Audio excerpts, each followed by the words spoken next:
इस प्रदेश में राजनीति को प्रदूषित करने का और इस परिवार का नाश करने का और प्रदेश में प्रेशर और गुंडागर्दी की राजनीति करने का अगर कोई आरोप है वो अभय चौटाला इस बात की तस्वीर है।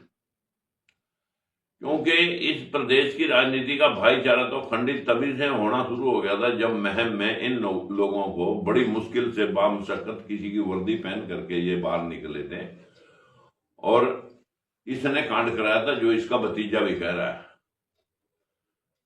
और अगर राजनीति देखें हरियाणा की, लौंगोवाल समझौता इसी परिवार के लोगों ने तोड़वाया।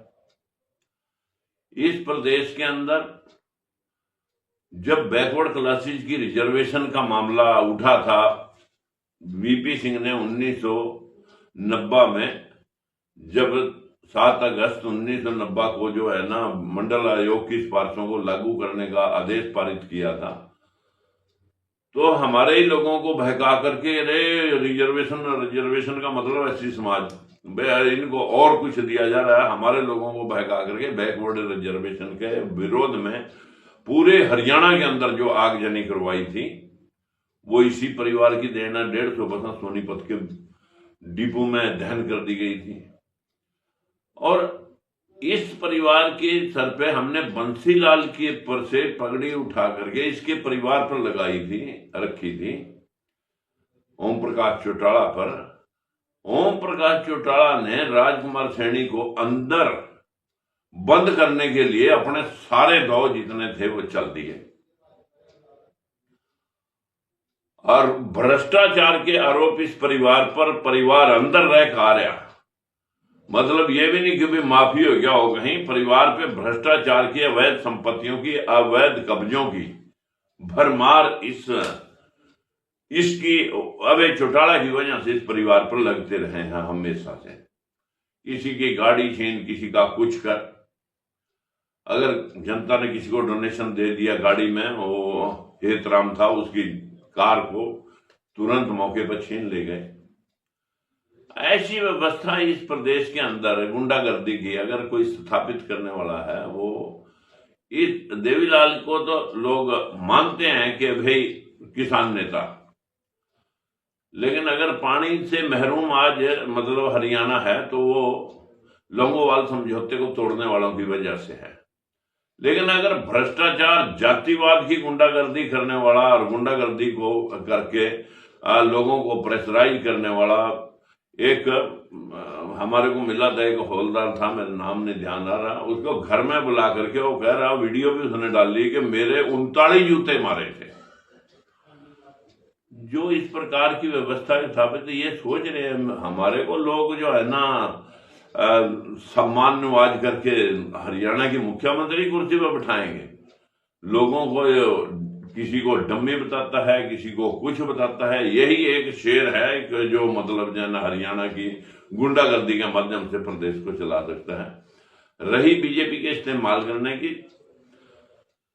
17 मार्च जो 2015 को जो फैसला आया था, उस फैसले के संदर्भ में जब हुड्डा की टीम ने इस प्रदेश में मतलब जो है ना, उससे पहले मतलब 2009 में जो फैसला आया था उसके विरोध में, मतलब भूपेंद्र सिंह हुड्डा कभी रेलवे ट्रैक के ऊपर बंदे बैठाता था, कभी मतलब आरक्षण के नाम से अपने समाज को बहकाता था। उस फैसले के संदर्भ में 2015 में जब लोगों ने मतलब सुप्रीम कोर्ट से आकर के ये बात रही गई, तो इन लोगों ने दिल्ली का दूध पानी बंद करने की जब बात कही, तब मैंने एक बयान दिया था। वो भी ये नहीं कहा कि जाटों को आरक्षण न मिले।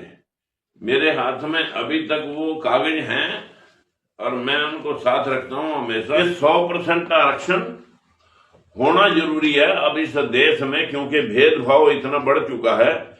ये मेरे हाथ में वो पेपर हैं कि जो हरियाणा के अंदर 5 मुख्यमंत्रियों ने भेदभाव किया। इसमें किसी का 2%, किसी का 1%, किसी का 0.5%। अगर क्लास 1 से लेकर क्लास 4 तक की सारी सर्विसेज को देखें, ये गजट नोटिफिकेशन और आरटीआई के दोनों मेरे पास कागज हैं। इन कागजों के माध्यम से मैं बार बार ये बात समझाता हूं कि भाई 5 मुख्यमंत्रियों ने लगभग 40% सर्विसेज के ऊपर कब्जा कर रखा है और फिर आरक्षण चाहिए। तो मैं ये कहा था कि इनको आरक्षण देने में हमें कोई आपत्ति नहीं, 4 जातियां और रहेगी, ब्राह्मण बनिए ठाकुर, उनको भी साथ लो, जाति के जनगणना करो और सबका हिस्सा सुनिश्चित करो। 100% आरक्षण की इस देश को जरूरत है। ये हमने अपनी शुभेच्छा से ये बयान दिया था, जिसके विरोध में हुड्डा साहब ने सारे हरियाणा को जलवा दिया और इसको भी मतलब इस्तेमाल किया उस संदर्भ में कि भी आप भी अपनी साइड से कुछ कार्रवाई करवाओ। लेकिन आरोप जो है ना राजकुमार सैनी पे चिपकाने की बजाय आज चाहे भूपेंद्र हुड्डा का परिवार है और चाहे ओम प्रकाश चौटाला का परिवार है और चाहे बंसीलाल का परिवार है, आज राजनीति से आउट जो हुए हैं वो इसी जातिवाद की वजह से हुए हैं। जो आरोप अभय चौटाला मेरे पर लगा रहा है वो जातिवाद आप लोगों ने किया, ना कि हमने तो कहा था कि भेदभाव नहीं होना चाहिए, राजनीति में पारदर्शिता रहनी चाहिए। बार बार इस व्यक्ति ने तो इस हरियाणा की मतलब जो शांति और अमन था उसको खंडित करने का प्रयास किया है। मैं इतना ही कहूंगा कि इस प्रकार के बड़बोले नेता से दूर ही रहें समाज के लोग, तो ज्यादा अच्छा है। इसको बहुत ललक लग रही है कि मैं किसी तरह राज में बैठ करके सारे हरियाणा पे कब्जा कर लूं। नमस्कार।